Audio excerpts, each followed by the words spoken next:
Guys, ngayon pong March 15, 1:20 pa lang ng madaling araw. Ayun po, naka-duty pa lang tayo. So, mamaya po magbababa tayo ng update mamayang umaga mga 6 po. Ngayon pong March 15 para sa ating schedule po sa ating gamutan. Antayin nyo na lang po mamaya ang pagbaba ko ng oras.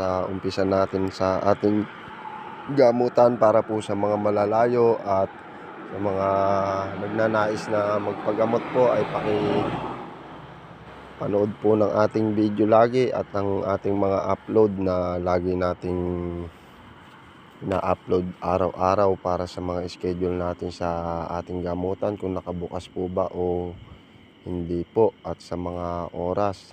At pakitignan po natin mabuti ang ating mga schedule para hindi sayang ang inyong punta. So gaya po ngayon ay naka-duty pa tayo sa ating trabaho. Mamaya pag uwi natin po ay magbababa tayo ng update. So God bless po sa ating lahat. Pa-like, share and follow po ng ating Facebook page para mas marami pa tayo matulungang sakit. All around po ang ating gamutan, spiritual material po ang ating gamutan. So mga nakukulam po pagdating sa spiritual, mga nababate, mga nababarang ay ginagamot po natin yan.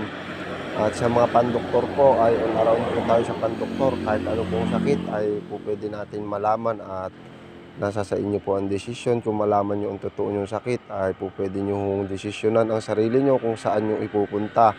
At nagmamassage din po tayo at naghihilot. So all around po ang ating gamutan. Nagsusuob din po tayo, nagbebentusa rin po tayo. All around po ang ating gamutan. So God bless po sa ating lahat at mapagpalang araw.